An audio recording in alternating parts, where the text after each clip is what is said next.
হোমিওপ্যাথিতে আঁচিল অর্থে সোজা এমনটা ভাবা নিরর্থক। আমাদের মধ্যে অনেকে আছেন বা রোগীদের মধ্যে অনেকে করেন কি, বাজারে তথাকথিত প্রচলিত কিছু কিছু বইপত্র থেকে হোক, লোকমুখে শুনে হোক, বা অনেক সময় কি হয়, তাদের মন গড়া মতো এক একটা রোগে এক একটা ওষুধ ব্যবহার করে। যেমন কৃমির জন্য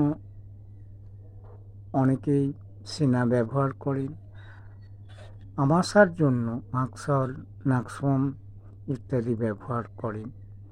এগুলো সবই কিন্তু মন গড়া। এটা হোমিওপ্যাথিক নীতি বিরুদ্ধ কার্য। কারণ হোমিওপ্যাথি যে প্রয়োগ হয় ওষুধগুলো, সেগুলো কিন্তু নীতির ভিত্তিতেই প্রয়োগ হয়। এখানে নিজেদের ইচ্ছার কোনো স্থান নেই বা খেয়াল খুশি মতো কিছু করা যায় না। তাহলে আমাদের প্রথম কথা ভাবতে হবে যে আঁচিলটা চর্মের উপর এক প্রকার উদ্ভিদ।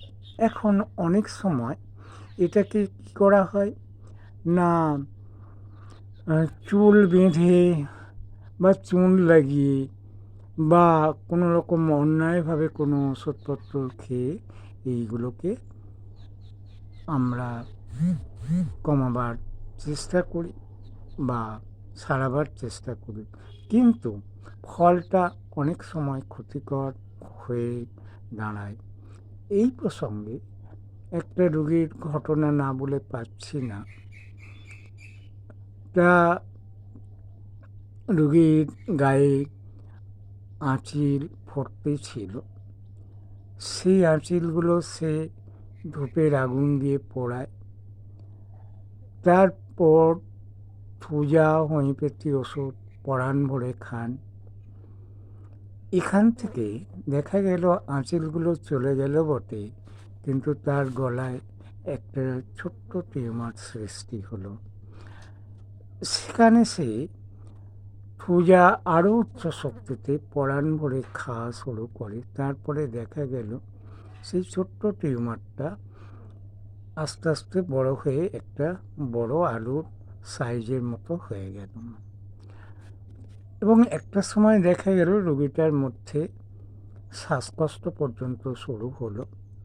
অর্থাৎ বলে রাখি কথা প্রসঙ্গে যে সোজা তার বডিতে প্রবীণ হচ্ছে। যাই হোক, আমরা রোগীটাকে হাতে নেওয়ার পর তাকে কোনো ওষুধ দেওয়া হয়নি প্রায় 6 মাস। আস্তে আস্তে তার শ্বাসকষ্ট কমলো, টিউমারটাও কমলো। একটা ছোট্ট জায়গায় যখন দাঁড়িয়ে গেল, আমরা রোগীটাকে টোটাল টেস্টিং করার পর টোটালিটি অফ সিমটমস করে আমরা মেডোরিনাম প্রেসক্রাইব করেছিলাম। এবং তাতে দেখা গেছে যে টিউমারটা মিলিয়ে যাওয়ার সাথে সাথেই গায়ে তার আঁচিল পড়ে যায়। এই সময়ও কোনো ওষুধপত্র দিতে হয়নি। আস্তে আস্তে আঁচিলগুলো চলে যায় এবং সে সর্বদিক থেকে সুস্থ অনুভব করতে থাকেন তিনি। যাই হোক, এখন ঘটনা হচ্ছে কি, যে আমাদের ভুলের জন্য অনেক সময় যে কী ভীষণ মারাত্মক ক্ষতি হতে পারে তা কিন্তু আমরা একটুও ভেবে দেখি না। এই জন্যে আমি সর্বদাই বলবো যে আঁচিল নাম শুনলেই যারা সোজা ব্যবহার করে দয়া করে করবেন না। হোমিওপ্যাথিক চিকিৎসকদের সাথে যোগাযোগ করবেন। তাঁরা আপনার টোটাল কেস রেকর্ড করে যে ওষুধ নির্বাচন করবেন সেটাই আপনারা খাবেন। এইবারে আসি যে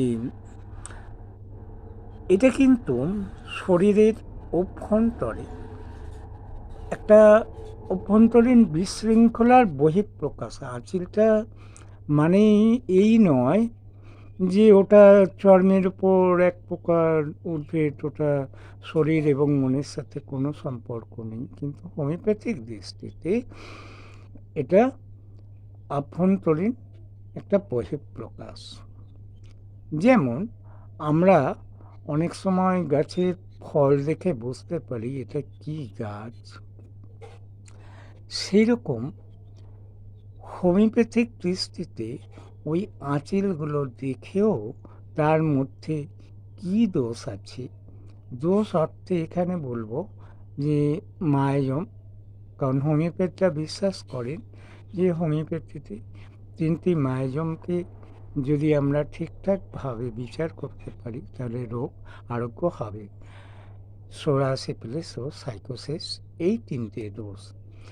এখন ঘটনা হচ্ছে কি যে অনেক সময় আমরা কি করি যে বুঝে হোক না বুঝে হোক আমরা থুজা ব্যবহার করি, কিন্তু থুজা ব্যবহার করতে গেলে সেটাও কিন্তু কতগুলো নিয়ম মাফিক বা থুজার যা সিমটমস আছে সেইগুলো বিচার বিশ্লেষণ করতে হয়। সেই সঙ্গে মায়াজমের দিকটা কিন্তু আমাদের দেখে নিতে হবে। যেমন আমাদের হোমিওপ্যাথির মধ্যে অনেকেই আছেন যে আঁচিল নাম শুনলে সাইকোসিস দোষটাকেই বিচার করে, কিন্তু না বন্ধুগণ, আঁচিল 3টে দোষ থেকেই হতে পারে। সোরা থেকেও হতে পারে, সাইকোসিস দোষ থেকেও হতে পারে, সিফিলিস দোষ থেকেও হতে পারে। তাহলে এখানে কিন্তু আমাদের দেখে নেওয়া উচিত যে রোগীটার মধ্যে কোন দোষ আছে। এখন বর্তমান যুগে যদিও বলবেন 3টে দোষই আছে, হ্যাঁ মানলাম, কিন্তু রোগীটার মধ্যে ফ্লেয়ার আপ কন্ডিশনে কোন দোষটা আছে, কোন মায়াজমটা আছে, তার ভিত্তিতেই ওষুধ প্রয়োগ করতে হবে। এখন আঁচিল আপনি দেখলেন, তারপরে কি করবেন যে তার মানসিক অবস্থা, তার শারীরিক অবস্থা সমস্ত বিচার করে, যেমন তার মধ্যে গোপনীয়তা আছে কি না, তারপরে তার মধ্যে ডিস্ট্রাকটিভ নেচার আছে কি না, এই সমস্তর মাধ্যম দিয়ে আপনি ঠিক করলেন কোনো একটা মায়াজম নিস্তেজক অবস্থায় আছে। আপনি তার ভিত্তিতে ওষুধ দিন, যে ওষুধই আসবেন, এ থেকে জেড পর্যন্ত যে ওষুধ হোক না কেন, যদি অ্যাকোনাইটও হয় তাহলেও কিন্তু দিন, তাতেই আঁচিল যাবে। এখন যেহেতু এই নিয়ে একটা বিতর্ক উঠতে পারে যে অ্যাকোনাইটের মধ্যে মায়াজমেটিক দোষ কি আছে, আমি এটা বললাম আপনাদের বোঝার সুবিধার্থে। এখন দেখা যাবে এই দোষগুলো যখনই থাকে না, তখন সাধারণত ওই ধরনের ওষুধগুলো কিন্তু নির্বাচনের মধ্যে আসে না সাধারণত। এবারে দেখলেন হয়তো একটা অ্যান্টিসরিক ওষুধ লাগছে, তার কারণ হচ্ছে যে তার নেচারটা পুরো সরিক নেচার। এই ক্ষেত্রে কিন্তু তাকে ওই যে অ্যান্টিসরিক ওষুধটা নির্দেশ করছে সেটাই দেবেন, তাতেই যাবে।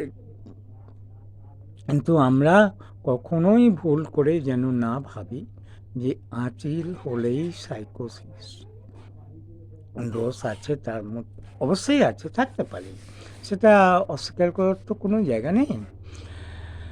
তবে আপনারা ভালো করে বিচার বিশ্লেষণ করে কোন মায়াজমটা প্রকট অবস্থায় আছে তার ভিত্তিতে ওষুধ দেবেন, নিশ্চয়ই চলে যাবে।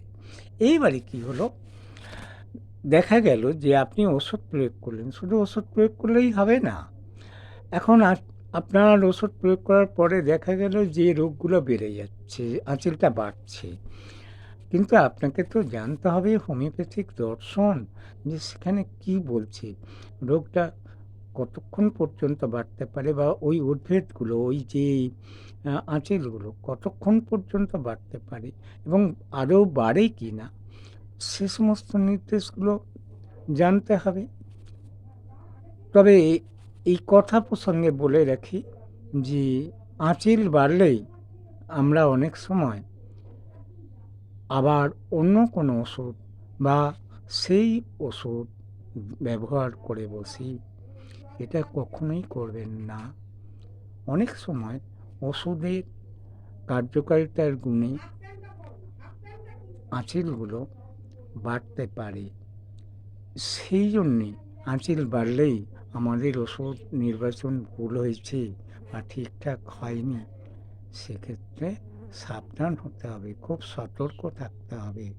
তাই আবারও বলবো, আঁচিলের জন্য আমরা সালফার ব্যবহার করতে পারি, আমরা স্ট্যাফিসেপিয়া ব্যবহার করতে পারি, আমরা অ্যাসিনাইট্রিক ব্যবহার করতে পারি, কার্সিনোসিন ব্যবহার করতে পারি, সোজাও হতে পারি। তাহলে কি আমরা লটারি করে সমস্ত ওষুধ দেব? কারণ এইভাবে তো হোমিওপ্যাথি বলে না। হোমিওপ্যাথি বলে যে আমাদের নির্বাচন করার যে কৌশলগুলো আছে, সেই কৌশল ওষুধ নির্বাচনের জন্য কাজে লাগাতে পারলে অবশ্যই রোগী ভালো হবে, আরোগ্য হবে, তা যে কোনো রোগের ক্ষেত্রে।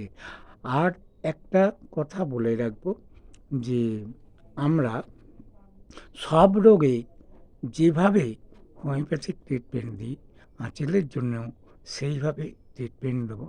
এখানে আলাদাভাবে কোনো ট্রিটমেন্ট বা চিন্তাভাবনা করার প্রয়োজন লাগে না। ধন্যবাদ।